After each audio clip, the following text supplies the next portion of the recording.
చెప్పు. అరే నాకు అంబేద్కరిస్ట్, నాకు కాంశీరామ గారు సిద్ధాంతాలు ఆయన ఆదర్శం అని ఎందుకన్నావు? బాబు గారు పూలు గారు నాకే ఆదర్శం అని ఎందుకు చెప్పు?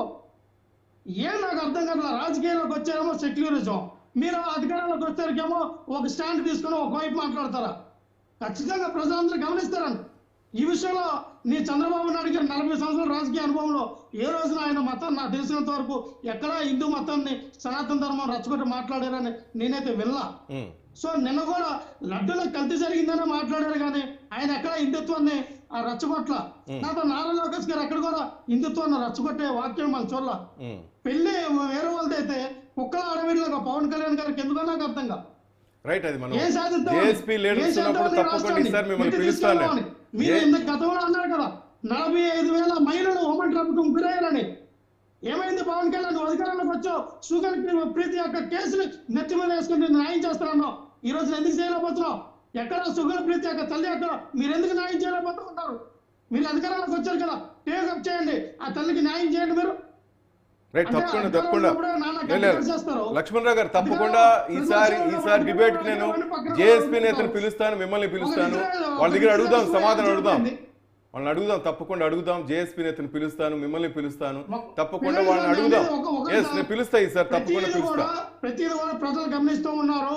రైట్, పరిపాలన ఏ విధంగా ఉందో బేరే చేసుకుంటారు. జగన్మోహన్ రెడ్డికి పరిపాలన నెలకొంది, కూటమి పరిపాలన నెలకొంది, ఏం చేస్తూ ఉన్నారని ఇందాక ఇంకో మాట అన్నారు విశ్లేషకులు. కేంద్రం 64,000 కోట్లు ఇచ్చిందని, ఎక్కడ ఇచ్చిందో నాకు అర్థం కావట్లా. ఎక్కడ పెట్టుబడులు పెడుతున్నారు నాకు అర్థం కావట్లా. అమరావతికి 15,000 కోట్లు అప్పుగా ఇస్తానంటానికి దిక్కడమే లేదు ఇంతవరకు కూడా. 25,000 కోట్ల రూపాయలు ఇన్ఫ్రాస్ట్రక్చర్ డెవలప్మెంట్ కి ఇచ్చారన్నారు. ఎక్కడ ఇచ్చారు సార్? పోలవరానికి 13 కోట్లు అంటున్నారు, ఎక్కడ ఇచ్చారు? ఒక్క నిమిషం. ఇవన్నీ స్టేట్మెంట్ లో పేపర్ మీద రాసుకోవడానికే బాగుంటాయి, పేపర్ మీద రాసుకోవడానికి చెప్పుకోవడానికి బాగుంటాయి. ఒరిజినల్ గా రియల్ గా గ్రౌండ్ ఒక్క నిమిషం లక్ష్మణ్ రావు గారు, ఒక్క నిమిషం. సార్ ఆన్సర్ ఇవ్వడానికి రెడీగా ఉన్నారు, ప్లీజ్. కోట్లు పెట్టి జార్ఖండ్ లో లక్ష్మణ్ రావు గారు మీ వైసీపీ నేతలు ఇదే వచ్చింది, మీరు చెప్పిందే వినాలంటారు. ఎదుటోళ్ళకి ఆన్సర్ 83,000 కోట్లకి కరెంటుకి ఇబ్బంది వాళ్ళు ఇదైపోయింది. మీరు ఛార్జీలు పెంచుతాం, యూనిట్ కి 4 రూపాయల నుంచి 6 రూపాయలు పెంచేస్తామని చంద్రబాబు నాయుడు గారు అంటే, మీరు ఎందుకు ఈ రోజున మీరు ఒక సాహసం తీసుకొని మా 83,000 కోట్ల రూపాయల బిల్లు మీరు ఎందుకు కట్టు? ఎన్డీఏ కూటమి తరఫున బీజేపీ పార్టీ ఎందుకు భరోసా ఇవ్వదు? రైట్, ఒక్క నిమిషం. కరెంట్ బిల్ సమయం లేదు చెప్పేది, ఒక్క నిమిషం. పెంచుతా ఉన్నారు. మీ ప్రశ్నకి సమాధానం సార్ ఇస్తారంటే ఒక్క నిమిషం ఆగండి శ్రీనివాసరావు గారు, ఒక్క నిమిషం సార్, ప్లీజ్ సార్. తను అంటుంది ఏంటంటే పేర్లకు మాత్రం ఇన్ని కోట్లు ఇచ్చాము మన బడ్జెట్ లో చెప్పా, కానీ ఎక్కడ వచ్చేదంతా ఆంధ్రాకి. లక్ష్మణ్ రావు గారు మాట్లాడింది మిథున్ రెడ్డి మాట్లాడితే బాగుంటుంది. ఎందుకంటే ఆయన మాట్లాడాలి, ఇక్కడ లోక్సభలో నిలదీయాలి ఎవరిని, మోడీ ప్రభుత్వాన్ని. మీరేమిచ్చారు ఈ బడ్జెట్ లో అని చెప్పి. ఇప్పుడు ఆ లోక్సభ సభ్యులు ఉన్నారు కదా, ఎవరికి మన వైఎస్ఆర్ కాంగ్రెస్ పార్టీ, లేదా రాజ్యసభలో విజయసాయి రెడ్డి గారు ట్వీట్లు చేస్తున్నారు. ఏది చంద్రబాబు గురించి వీటి గురించి ట్వీట్లు కాకుండా డైరెక్ట్ అటాక్ గనక మోడీ ప్రభుత్వం మీద చేస్తే, మీరు అమరావతి 15,000 కోట్లు ఏమి ఇచ్చారు, లేకపోతే ముందస్తు అడ్వాన్స్ 12,000 కోట్లు ఎందుకు ఇచ్చారు, లేదు దేశంలో ఇతర రాష్ట్రాలు ఎందుకు గగ్గోలు పెడుతున్నాయి, మొత్తం దోచిపెడుతున్నాడు ఏపీకి, మొత్తం బీహార్కి ఎందుకు నేషనల్ మీడియాలో ఎందుకు వచ్చాయా ఆ వార్తలన్నీ? ఇస్తే వచ్చాయా, ఇవ్వకపోతే వచ్చాయా? అంటే ఇప్పుడు ఇక్కడ కేంద్ర ప్రభుత్వం ఇచ్చింది, బీహార్కి ఇచ్చింది, జార్ఖండ్ కి ప్రకటించింది. మీరు చూసుకోండి ఒకసారి. మీరు రాజకీయ విశ్లేషకులు, మీ దగ్గర సమాచారం విస్తారంగా ఉండాలి.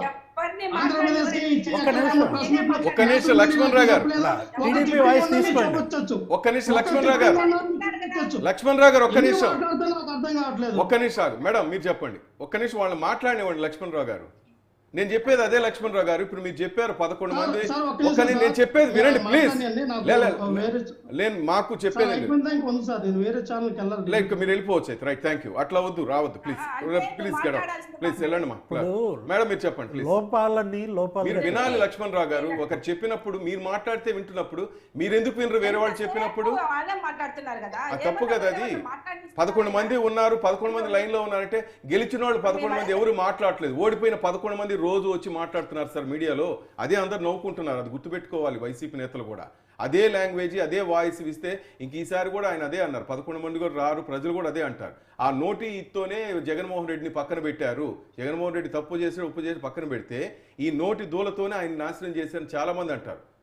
అది నేను సార్ చెప్తున్నా. నోటు దోలతో మాట్లాడిన వాళ్ళు ఎవరున్నారు మీకు తెలుసు? టీడీపీలో ఉన్నట్టు నోటు దోలతో సార్ నేను చెప్పేది అదే, ఆ 11 మంది ఎమ్మెల్యేలు వస్తే చాలా బాగుంటుంది.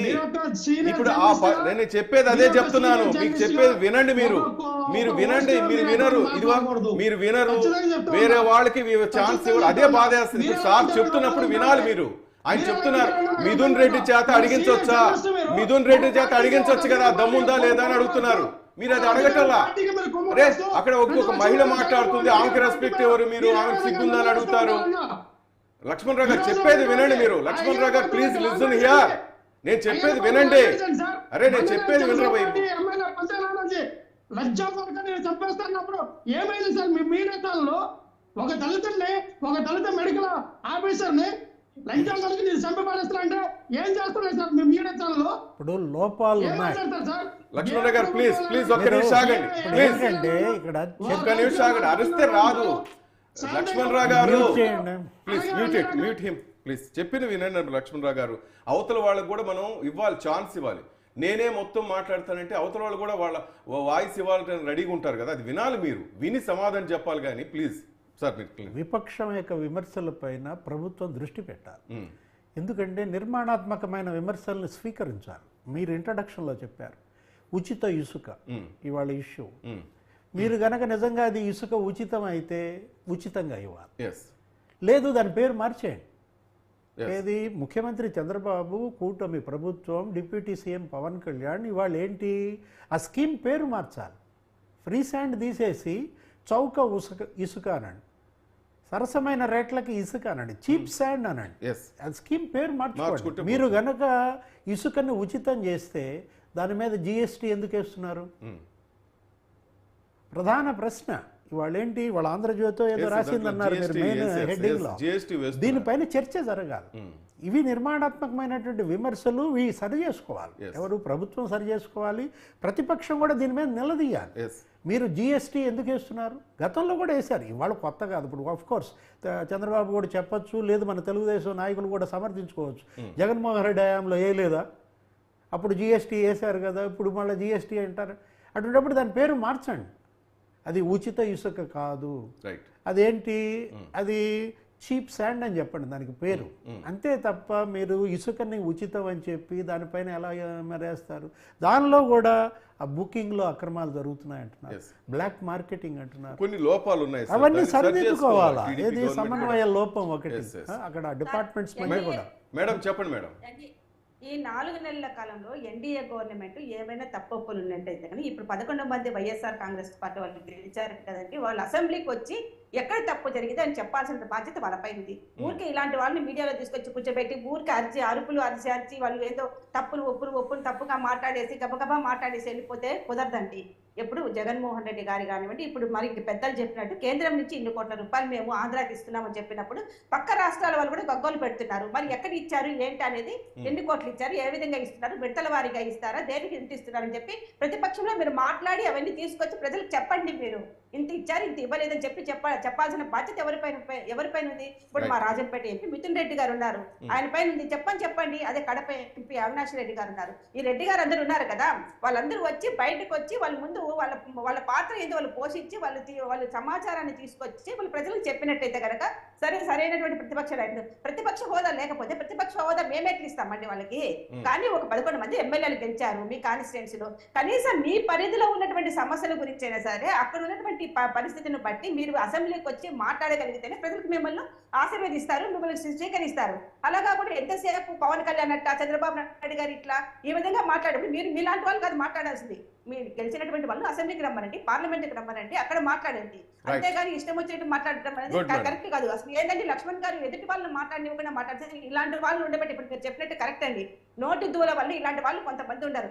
అందుకే పార్టీ భూస్థాపితం అయిపోయింది వైఎస్ఆర్ కాంగ్రెస్ పార్టీ. కానీ ఇంకా వాళ్ళకి బుద్ధి రావట్లేదు.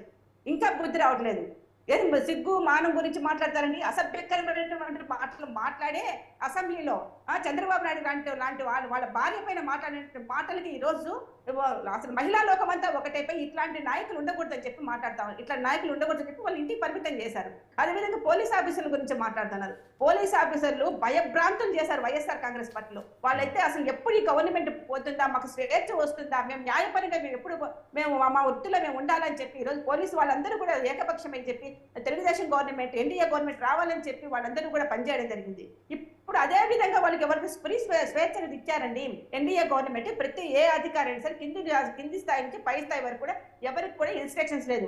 వాళ్ళ వృత్తిని బట్టి ఏదైతే కరెక్ట్ గా ఉంటుందో ఆ పరిస్థితులను బట్టి ముందుకు పోవడం అని చెప్పి చంద్రబాబు నాయుడు గారు కానివ్వండి, పవన్ కళ్యాణ్ కానివ్వండి ఫ్రీ స్వేచ్ఛ అనేది ఇచ్చారు. కాబట్టి వీళ్ళ గవర్నమెంట్ లో ప్రభుత్వ అధికారులు కానివ్వండి వాళ్ళని వీళ్ళు భయపెట్టి ఈ విధంగా చేసినటువంటి చరిత్ర అయితే లేదు. ఒక ఎమ్మెల్సీ చంపేసినటువంటి చరిత్ర అండి. ఇంకొక మాట అంటున్నారు లక్ష్మణ్ గారు, మగవాళ్ళు పూజలు చేయకూడదా, మగవాళ్ళు పసుపు కుంకం పెట్టకూడదా, దుర్గ గుడికి మెట్ల పైన పూజలు చేస్తే పవన్ కళ్యాణ్ తప్ప, పవన్ కళ్యాణ్ గారు డేరా బాబా అని మాట్లాడుతున్నారు. ఏం మాట్లాడుతున్నారంటే వీళ్ళు అసలు ఇట్లా వాళ్ళకేం తెలుసని డిక్లరేషన్ ఇవ్వలేదు. Right thank you Kusum Kumar garu, thank you very much. Thank you sir. Srinivasarao garu thank you.